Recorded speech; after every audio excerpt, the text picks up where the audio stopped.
عن ابی ہریرہ قال قال النبی صلی اللہ علیہ وسلم للہ تعالی علی کل مسلم حق ان یغتسل فی کل 7 ایام یوما. کتاب الجمعہ. ابو ہریرہ رضی اللہ عنہ روایت کرتے ہیں نبی کریم صلی اللہ علیہ وسلم نے فرمایا اللہ کا ہر مسلمان پر حق ہے کہ وہ ہر ہفتے میں ایک دن ضرور غسل کرے. غسل کہتے ہیں اپنے سارے جسم پر ایک خاص نیت سے پانی بہانے کو. ہمارے دین میں غسل کی بہت اہمیت ہے، خواہ وہ صرف طہارت حاصل کرنے کے لیے لیا جائے یا پھر صفائی کے لیے یا ٹھنڈک پہنچانے کے لیے یا ایکٹیو ہونے کے لیے. تو قرآن و سنت میں اس کی بہت اہمیت ہے اور اس پر زور دیا گیا ہے. جہاں تک قرآن مجید کا تعلق ہے تو اس میں خاص طور پر یہ آیت صاف ستھرا رہنے پر بہت ابھارتی ہے. سورۃ البقرہ کی آیت نمبر 222 ان اللہ یحب التوابین و یحب المتطہرین. بے شک اللہ خوب توبہ کرنے والوں سے محبت رکھتا ہے اور خوب پاک صاف رہنے والوں سے محبت رکھتا ہے. تو متطہر وہ ہوتا ہے جو پانی کے ساتھ اپنی نجاستوں کو صاف کرے اور خوب اچھی طرح صاف کرے. جہاں تک سنت کا تعلق ہے تو جیسے یہ حدیث آپ نے پڑھی اسی طرح بخاری اور مسلم میں ایک اور حدیث بھی ہے حق علی کل مسلم ان یغتسل فی کل 7 ایام یوما یغسل فیہ رأسہ و جسدہ،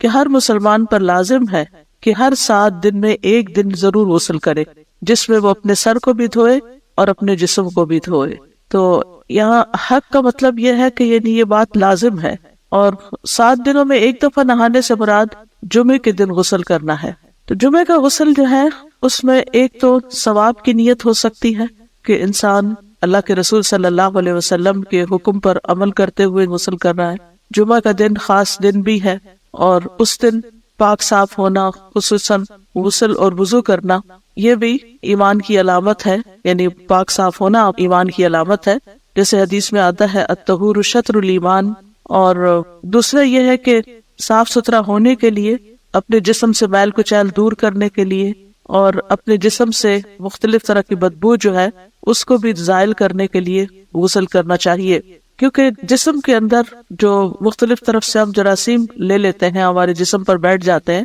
تو وہ بہت سے امراض کا باعث بنتے ہیں. یعنی صرف کورونا ہی کے جراثیم نہیں ہوتے بلکہ اور بھی ہوتے ہیں. تو اس کے لیے ضروری ہے کہ انسان نہاتا رہے، اور خاص طور پر اگر کوئی ایسی وبا پھیلی ہوئی ہو اور لوگوں کے ساتھ انسان کا انٹریکشن ہو تو پھر زیادہ اس کے لیے فائدہ مند ہے نہانا، تاکہ اس کے جسم سے ایسی تمام چیزیں نکل جائے، صاف ہو جائیں اور اس کی خوشبو بھی اچھی ہو جائے. کیونکہ جسم کے اندر سے کچھ چیزیں ایسی نکلتی ہیں انسان کے کہ جس سے انسان کا جسم جو ہے وہ بدبودار ہو جاتا ہے، یعنی پسینہ وغیرہ سے. تو نہانے کی وجہ سے انسان کو ایک پاکیزگی اور تر و تازگی حاصل ہوتی ہے. اسی طرح یہ ہے کہ ایکٹیو ہونے کے لیے، کیونکہ بعض اوقات انسان کے اوپر سستی چھا جاتی ہے، جیسے سونے کے بعد یا تھکاوٹ کے بعد، تو انسان اگر غسل کر لیتا ہے تو اس کی ساری سستی دور ہو جاتی ہے. اسی طرح یہ ہے کہ انسان جب گھر سے باہر نکلتا ہے تو اس پر گرد و غبار بھی پڑتا ہے، تو اس کو دھونے کے لیے بھی حضرت عائشہ کہتی ہیں کہ جمعے کے لیے لوگ اپنے گھروں سے اور اوالی سے باری باری آتے تھے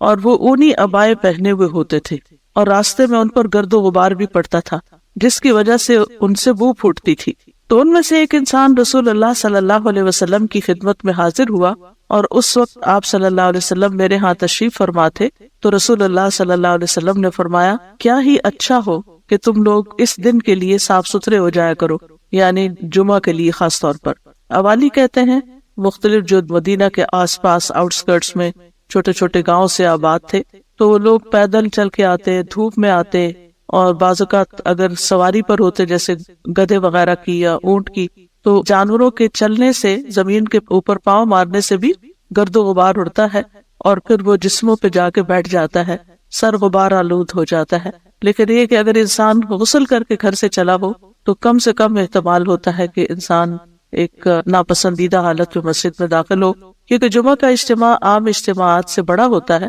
اور جہاں جتنے زیادہ لوگ اکٹھے ہوں اور خصوصاً موسم گرمی کا ہو تو وہاں ایسی اسمیل ہوتی ہے جو دوسروں کو اذیت دیتی ہے. پھر اسی طرح یہ ہے کہ فرشتے بھی حاضر ہوتے ہیں بڑے اجتماعات میں، اور جمعے کے دن خاص طور پر، تو کوئی ایسا کام بھی نہیں کرنا چاہیے کہ جس سے فرشتوں کو اذیت ہو. اسی لیے مسجد میں پیاز اور لہسن اور مولی وغیرہ کھا کر آنے سے منع کیا گیا ہے، کیونکہ اس سے انسان کے منہ سے اور جسم سے اسمیل آتی ہے، اس کے پسینے میں بھی اور طرح کی اسمیل شامل ہو جاتی اور پھر وہ چیز فرشتوں کو اذیت دیتی ہے، اس لیے اس سے بھی بچنا چاہیے۔ اگلی حدیث نمبر 95 وہ وضو کے متعلق ہے۔ وضو عن ابی ہریرہ عن النبی صلی اللہ علیہ وسلم قال لا يقبل اللہ صلاۃ احدکم اذا احدث حتی یتودع، کتاب الحیل۔ ابو ہریرہ رضی اللہ عنہ نبی کریم صلی اللہ علیہ وسلم سے روایت کرتے ہیں، آپ نے فرمایا اللہ تم میں سے کسی ایسے شخص کی نماز قبول نہیں کرتا جو بے وضو ہو یہاں تک کہ وہ وضو کر لے، یعنی اگر وضو نہیں تو وضو کر لے۔ وضو نماز کا لازمی جزو ہے۔ ابو ہریرہ رضی اللہ عنہ سے روایت ہے، وہ کہتے ہیں کہ رسول اللہ صلی اللہ علیہ وسلم نے فرمایا جس کا وضو نہیں اس کی نماز نہیں۔ تو نماز ایک فریضہ ہے، اور اگر یہ فریضہ اپنی شرائط کے بغیر انسان ادا کر رہا ہے تو وہ فریضہ ادا ہی نہیں ہوتا، چاہے وہ بظاہر ایک نماز والا ہی ایکشن کر رہا ہے، اس کا وہ ایکشن صرف ایکشن ہی ہوگا، اس سے فائدہ نہیں ہوگا اس کو۔ ایک اور روایت میں آتا ہے، سنن نبی داؤد کی ہے، نبی صلی اللہ علیہ وسلم نے فرمایا اللہ عز و جل خیانت کے مال سے کوئی صدقہ قبول نہیں کرتا، اور نہ ہی بغیر وضو کے کوئی نماز قبول کرتا ہے۔ اور وضو کرنا جو ہے وہ یا طہارت حاصل کرنا نماز سے پہلے وہ نماز کی کنجی ہے، لیکن وضو پر محافظت مومن ہی کرتا ہے۔ رسول اللہ صلی اللہ علیہ وسلم نے فرمایا مومن کے سوا کوئی بھی ہرگز وضو کی حفاظت نہیں کرتا، یعنی مومن اس بارے میں چکنا رہتا ہے، کانشیس رہتا ہے کہ وہ باوضو ہے یا نہیں، کیونکہ اس کی عبادت اور خاص طور پر نماز جو ہے وہ وضو سے متعلق ہے، کہ اگر وضو نہیں تو نماز بھی نہیں۔ اسی طرح وضو کرنا اسلام کا ایک حصہ ہے، اسلام کا ایک شعار ہے، ایک پہچان ہے۔ ابن عمر اپنے والد رضی اللہ عنہما سے روایت کرتے ہیں، اور وہ نبی صلی اللہ علیہ وسلم سے جبریل علیہ السلام کے سوال کے بارے میں دریافت کرتے ہیں جو انہوں نے اسلام کے بارے میں کیا تھا۔ تو آپ نے فرمایا اسلام یہ ہے کہ تم اس بات کی گواہی دو کہ اللہ کے سوا کوئی معبود نہیں، اور بلا شبہ محمد صلی اللہ علیہ وسلم اللہ کے رسول ہیں، اور یہ کہ تم نماز قائم کرو، زکوٰۃ ادا کرو، حج کرو، عمرہ کرو، اور غسل جنابت کرو، اور مکمل وضو کرو، اور تم رمضان کے روزے رکھو۔ تو یہ سب کچھ اسلام کا حصہ ہے، جس میں نماز، زکوٰۃ، حج، عمرہ، غسل جنابت اور مکمل وضو اور رمضان کے روزے۔ تو ایک مسلمان جو ہے وہ اپنی ظاہری اور باطنی طہارت کے لیے یہ تمام چیزیں کرتا ہے۔ اس میں باقی چیزیں تو انسان کی باطنی طہارت کا کام دیتی ہیں، جیسے نماز کا پڑھنا ہے یا زکوٰۃ کا ادا کرنا ہے، لیکن غسل جنابت یا غسل کرنا اور مکمل وضو کرنا جو ہے یہ ظاہری طہارت کے لیے بہت ضروری ہے۔ اسی طرح رمضان کے روزے جو ہیں وہ بھی انسان کی جسمانی طہارت، جسم کی بہت سی علائشوں کو ختم کرنے کا باعث بنتے ہیں، اور اسی طرح روحانی تزکیے کا بھی باعث بنتا ہے رمضان۔ پھر اسی طرح آغاز وحی میں ہی وضو کی تعلیم دی گئی تھی۔ زید بن حارثہ رضی اللہ عنہ نبی صلی اللہ علیہ وسلم سے روایت کرتے ہیں کہ سب سے پہلی وحی جو جبریل علیہ السلام آپ کے پاس لائے اس میں انہوں نے آپ کو وضو اور نماز کا طریقہ سکھایا۔ جب وضو سے فارغ ہوئے تو پانی کا ایک چلو لیا اور اس کے ساتھ اپنی شرمگاہ پہ چھینٹے مارے، یعنی اگر کسی قسم کا بھی کوئی وسوسہ ہو کہ پتہ نہیں صحیح طور پہ طہارت ہوئی ہے یا نہیں، پھر وضو کے آخر میں ایسا کیا جا سکتا ہے۔ پھر اسی طرح نبی صلی اللہ علیہ وسلم ہر نماز کے لیے نیا وضو کرتے تھے۔ انس رضی اللہ عنہ کہتے ہیں کہ نبی صلی اللہ علیہ وسلم ہر نماز کے لیے نیا وضو کرتے تھے۔ راوی کہتے ہیں کہ میں نے کہا کہ آپ لوگ کس طرح کرتے تھے، یعنی صحابہ کا کیا طریقہ تھا۔ کہنے لگے کہ ہم میں سے ہر ایک کو اس کا وضو اس وقت تک کافی ہوتا تھا جب تک کوئی وضو توڑنے والی چیز پیش نہ آتی۔ تو اس میں یہ ہے کہ اگر انسان کا وضو نہ رہے، جیسے کہ اس حدیث میں آیا ہے، جس حدیث کی یہاں وضاحت کی جا رہی ہے کہ لا يقبل اللہ صلاۃ احدکم اذا احدث حتی یتودع، کہ اللہ تعالیٰ کسی کی نماز قبول نہیں کرتا جو بے وضو ہو، یعنی وضو ٹوٹ جائے اس کا، احدث یہاں تک کہ وضو کر لے۔ تو صحابہ کا یہ طریقہ تھا کہ وہ جب وضو نہیں رہتا تھا تو اس وقت وضو کرتے تھے۔ امت کو ہر نماز کے لیے وضو کی ترغیب دی آپ نے۔ آپ صلی اللہ علیہ وسلم نے فرمایا اگر میری امت پر مشقت نہ ہوتی تو میں انہیں ہر نماز کے وقت وضو کا حکم دیتا اور ہر وضو کے ساتھ مسواک کا حکم دیتا۔ تو اس سے یہ پتہ چلتا ہے کہ افضل یہی ہے کہ انسان ہر نماز کے ساتھ نیا وضو کرے، لیکن یہ کہ اگر مشقت ہوتی ہے اس میں تو پھر اگر پہلے سے وضو موجود ہے اور وضو ٹوٹا نہیں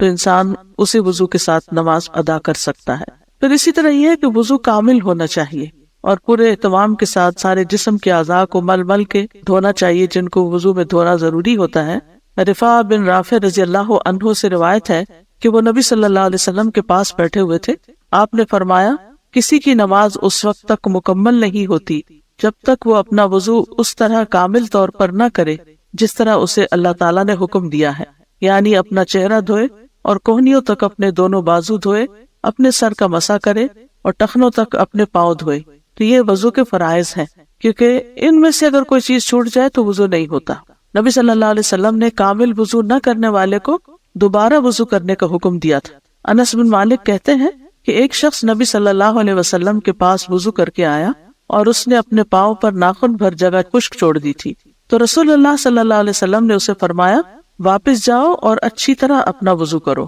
یعنی صرف تھوڑی سی جگہ بھی اگر اس کی خشک رہ گئی تو آپ نے اس کو دوبارہ وضو کرنے کا حکم دیا۔ اس سے اندازہ کیا جا سکتا ہے کہ اس کی کتنی زیادہ اہمیت ہے۔ یہ حدیث جو ہے کہ لا يقبل اللہ صلاۃ احدکم، کہ اللہ تعالیٰ تم میں سے کسی ایک کی نماز قبول نہیں کرتا، تو اس کا مطلب یہ کہ خواہ کوئی مرد ہو یا عورت ہو یا نوجوان ہو، کیونکہ جس پر بھی نماز فرض ہے اس پر وضو کرنا فرض ہے، لازم ہے، الا یہ کہ اگر کوئی شخص معذور ہے، وضو نہیں کر سکتا کیونکہ پانی نہیں ہے، یا بیمار ہے تو وضو نہیں کر سکتا، تو ایسا شخص تیمم کر لے، یعنی صرف عذر کی صورت میں انسان وضو چھوڑ سکتا ہے، جبکہ عام حالات میں وہ وضو کو چھوڑ نہیں سکتا اگر اس کو وضو کی ضرورت ہے، کیونکہ وضو کے بغیر نماز پڑھنا جو ہے وہ حرام ہے۔ اور یہاں پر احدث کا لفظ استعمال ہوا ہے وضو ختم ہونے کے معاملے میں، تو حدث جو ہوتا ہے وہ دو طرح کا ہوتا ہے، ایک حدث اکبر ہوتا ہے جو جنابت ہوتی ہے، اور دوسرا حدث اصغر جس میں انسان کے جسم سے کچھ مادے ایسے نکلیں کہ جن کی وجہ سے وضو ٹوٹ جائے۔ تو نواقض الوضو جو ہیں جن پر سب کا اتفاق ہے وہ یہ کہ سبیلین سے، یعنی پیشاب کے اگلے رستے سے یا پچھلے رستے سے کوئی بھی چیز جو نکلے، اور وہ نکلنے والی چیز جو ہے اس میں پخانہ، پیشاب، منی، مزی، ودی اور گیسز، اسی طرح حیض کا خون، استحاضہ کا خون، نفاس کا خون، اسی طرح عورت کی فرج سے نکلنے والی رطوبت، باقی چیزیں وضو توڑ دیتی ہیں اور وہ نجس ہوتی ہیں، لیکن مزی اور جو گیسز جسم سے نکلتی ہیں یا عورت کی شرمگاہ سے جو رطوبت نکلتی ہے یہ ناپاک نہیں ہوتی، یعنی اس سے جسم ناپاک نہیں ہوتا لیکن وضو ٹوٹ جاتا ہے۔ پھر اسی طرح یہ ہے کہ انسان اگر سو جائے تو اس کا وضو ٹوٹ جاتا ہے، اگر اس پر کوئی بے ہوشی طاری ہو جائے، کوئی جنون ہو جائے یا وہ نشے میں آ جائے کسی وجہ سے، اگرچہ نشہ حرام ہے لیکن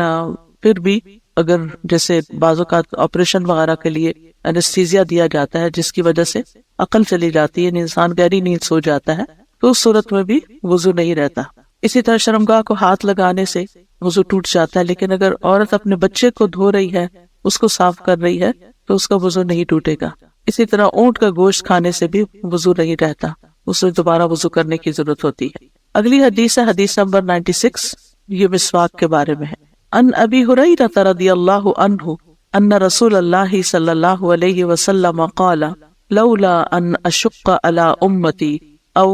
لولا ان اشق علی الناس لامرتهم بالسواک مع کل صلاۃ۔ ابو ہریرہ رضی اللہ عنہ سے روایت ہے کہ رسول اللہ صلی اللہ علیہ وسلم نے فرمایا اگر میں اپنی امت یا لوگوں پر گراں نہ سمجھتا تو انہیں ہر نماز کے ساتھ مسواک کرنے کا حکم ضرور دیتا۔ تو اس سے یہ پتہ چلتا ہے کہ ہمارے دین نے ہمیں مسواک کی ترغیب دی ہے کہ ہم نماز سے پہلے مسواک کریں۔ اس میں آپ دیکھیے کہ مسواک جو ہے وہ درخت کا بھی ہوتا ہے، اور اس کے علاوہ اگر ٹوتھ پیسٹ کے بغیر آپ صرف برش سے اپنے منہ کو صاف کر رہے ہیں تو انشاءاللہ وہ بھی مسواک کے برابر ہو جائے گا۔ یعنی اصل مقصد کیا ہے؟ اپنے منہ کو صاف کرنا۔ اور ایون یہ کہ اگر آپ کے پاس مسواک نہیں ہے یا ٹوتھ برش نہیں ہے تو آپ انگلی کے ساتھ اپنے منہ کو اچھی طرح اپنے دانتوں کو صاف کریں، اور اگر مسواک ہے تو پھر نہ صرف یہ کہ دانت صاف کیے جائیں بلکہ اس کے ساتھ ساتھ اپنے زبان وغیرہ کو بھی صاف کیا جائے۔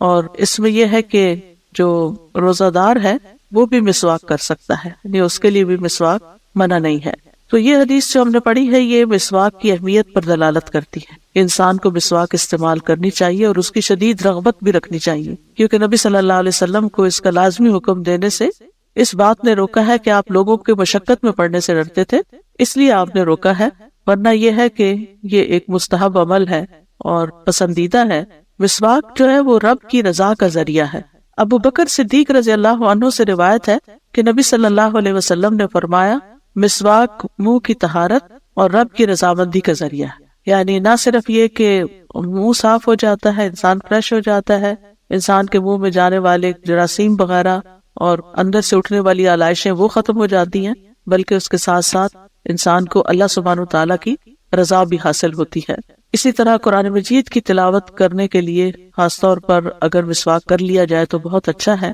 سمرہ بن جندب نبی صلی اللہ علیہ وسلم سے روایت کرتے ہیں کہ آپ نے فرمایا، اپنے منہ کو مسواک کے ساتھ پاک رکھو، کیونکہ یہ قرآن کا راستہ ہے۔ یعنی قرآن کی تلاوت انسان کرتا ہے اور فرشتے حاضر ہوتے ہیں۔ حضرت علی رضی اللہ عنہ نے مسواک کرنے کا حکم دیا اور کہا کہ رسول اللہ صلی اللہ علیہ وسلم نے فرمایا، بلا شبہ جب بندہ مسواک کرتا ہے پھر کھڑا ہوتا ہے اور نماز پڑھتا ہے تو اس کے پیچھے فرشتہ کھڑا ہو جاتا ہے اور اس کی قرات غور سے سنتا ہے اور اس سے قریب ہو جاتا ہے، حتیٰ کہ وہ اپنا منہ اس کے منہ پر رکھ دیتا ہے۔ پھر قرآن کا جو حصہ بھی اس کے منہ سے نکلتا ہے فرشتے کے پیٹ میں چلا جاتا ہے۔ لہٰذا تم قرآن کے لیے مسواک کے ذریعے اپنے منہ پاک رکھو۔ اس لیے بہت ضروری ہے کہ انسان نماز سے پہلے، تلاوت قرآن سے پہلے اپنے منہ کو پاک صاف رکھے۔ پھر اسی طرح یہ ہے کہ جب بھی وضو کیا جائے تو ساتھ مسواک کر لیا جائے تو وہ زیادہ فائدہ مند ہے بنسبت بغیر مسواک کے وضو کرنے کے۔ محمد بن یحییٰ بن حبان کہتے ہیں کہ میں نے عبداللہ بن عمر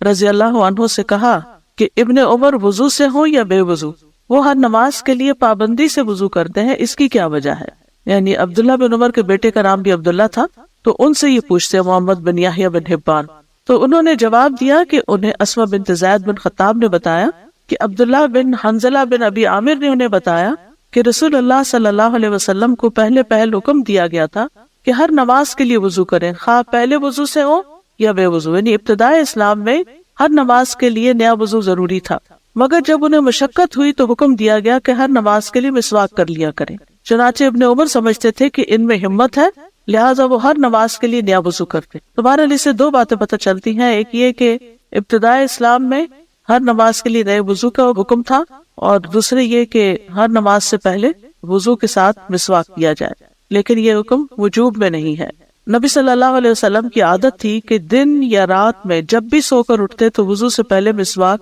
کیا کرتے تھے۔ اسی طرح حذیفہ رضی اللہ عنہ سے روایت ہے، وہ کہتے ہیں کہ جب رسول اللہ صلی اللہ علیہ وسلم تہجد کے لیے کھڑے ہوتے تو اپنا منہ مسواک سے اچھی طرح صاف فرماتے، کیونکہ اس میں آپ کی لمبی قرات ہوتی تھی، اور جیسا کہ ابھی ہم نے پڑھا کہ فرشتہ حاضر ہوتا ہے اور اپنا منہ قرآن پڑھنے والے کے منہ پر رکھ دیتا ہے، تو اس صورت میں منہ کا پاک صاف ہونا بہت ضروری ہے، ورنہ فرشتے جو ہے وہ گندگی سے اور بیڈ اسمیل سے نفرت کرتے ہیں اور اذیت محسوس کرتے ہیں۔ پھر اسی طرح ابن عباس تو کہتے ہیں کہ رسول اللہ صلی اللہ علیہ وسلم رات کو 2 رکعت نماز پڑھ کر سلام پھیرتے اور مسواک کرتے، یعنی اتنی زیادہ ان کے ہاں اہمیت تھی کہ ہر 2 رکعت کے بعد تازہ مسواک کرتے۔ اسی طرح صحابہ کا عمل بھی یہ رہا ہے کہ وہ وضو کے ساتھ مسواک کیا کرتے تھے۔ زید بن خالد جوہنی سے مروی ہے، وہ کہتے ہیں کہ میں نے رسول اللہ صلی اللہ علیہ وسلم کو فرماتے ہوئے سنا، اگر میری امت کے لیے مشقت نہ ہوتی تو میں انہیں ہر نماز کے وقت مسواک کا حکم دیتا، یعنی میں ان کو پابند کر دیتا۔ ابو سلمہ کہتے ہیں پھر میں نے دیکھا کہ زید رضی اللہ عنہ مسجد میں بیٹھے ہوتے تھے اور مسواک ان کے کان پر رکھی ہوتی تھی، جیسے کسی کاتب کا قلم اس کے کان پر ہوتا ہے، تو جب نماز کے لیے اٹھتے تو مسواک کر لیتے۔ یعنی اتنا زیادہ وہ نمازوں سے پہلے وضو اور مسواک کا خاص طور پر اہتمام کیا کرتے تھے۔ ہم سب کو اس بات پر توجہ دینی چاہیے کہ اگر ہم صرف ان چھوٹی چھوٹی سنتوں پر ہی عمل کر لیں تو اجر و ثواب تو اپنی جگہ ہے، اللہ کی رضا بھی ہے، لیکن اس کے ساتھ ساتھ ہم دنیا کے کتنے مسائل سے بچ سکتے، کتنی بیماریوں سے پریونشن ہو سکتی ہے، اور کتنی تکلیفوں سے ہم نجات پا سکتے ہیں، کیونکہ بہت ساری بیماریاں معدے سے شروع ہوتی ہیں، اور معدے سے جو کچھ جاتا ہے وہ منہ کے راستے جاتا ہے، اور اگر منہ صاف ہوگا تو معدے میں صاف ستھری طیب چیز پہنچے گی، اور اگر منہ گندا ہوگا تو پھر منہ کی علائشیں ساتھ کھانے کے مل کے معدے میں اتریں گی، جس کی وجہ سے مزید بیماریاں پیدا ہوں گی۔ اور اس کے علاوہ دنیاوی فائدے بھی بہت ہیں، دانت صاف ہوتے ہیں تو دانت چمکتے ہیں، دانتوں میں بیکٹیریا نہیں لگتا، گمز صاف ہوتے ہیں۔ اب ٹنگ کلینرز الگ طور پہ بنے ہیں، حالانکہ اگر پراپر مسواک لیا جائے اور اس کو چبا کر نرم کر لیا جائے تو اس سے زبان صاف کی جا سکتی ہے، حتیٰ کہ نبی صلی اللہ علیہ وسلم جب مسواک کیا کرتے تھے تو آپ کے گلے سے او او کی آواز آتی تھی، یعنی حلق تک آپ اس کو لے جاتے تھے، حلق بھی اس سے صاف کرتے تھے۔ پھر اسی طرح یہ ہے کہ ماؤتھ واش کی بھی ضرورت نہیں رہتی، یعنی مسواک جو ہے وہ ماؤتھ واش کا بھی کام کرتا ہے۔ اگرچہ ٹوتھ برش کیا جا سکتا ہے، اس میں ممانعت نہیں کی گئی، لیکن ہم دیکھتے ہیں کہ ٹوتھ برش جب ایک دفعہ منہ صاف کرتے ہیں تو جو کچھ منہ کے اندر سے نکلتا ہے وہ اس کے ساتھ پلاسٹک کے چپک جاتا ہے۔ پلاسٹک ایسی چیز ہے جس پر جرمز جو ہیں وہ بہت دیر تک چپکے رہتے ہیں، میٹل کی نسبت، شیشے کی نسبت، اور بمشکل اس سے نکلتے ہیں۔ تو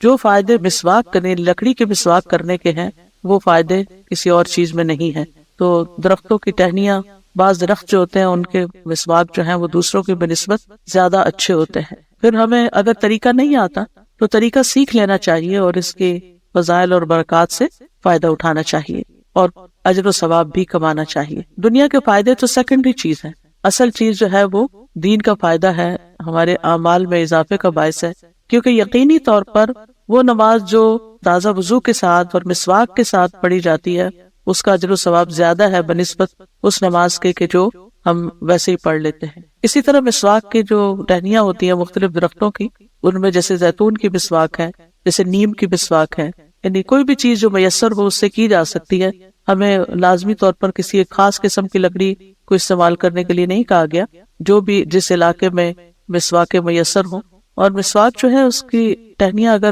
توڑ کر خشک کر لی جائے تو وہ کافی عرصے تک کام آتی ہیں اور ان کا بھی فائدہ ہوتا ہے۔